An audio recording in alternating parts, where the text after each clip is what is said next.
Hello guys, good morning. Nakita mo ba yung matandang yan guys? Grabe, sa edad niyang yan. Nagdala ng napakarami pong niyog. Halos kalahating sako po ng niyog. Bit-bit po niya galing po sa bukid. Sobrang hirap ng buhay po. Ayan po, yan po siya. Hindi natin tatanungin po natin. Tanungin po natin guys kung saan niya dadalhin po yan. Ano yan kuya? Po? Niyog. Saan po dadalhin? Bigat niya po. Saan po galing po yan?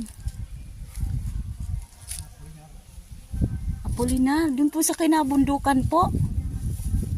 Abay, ang bigat po niya.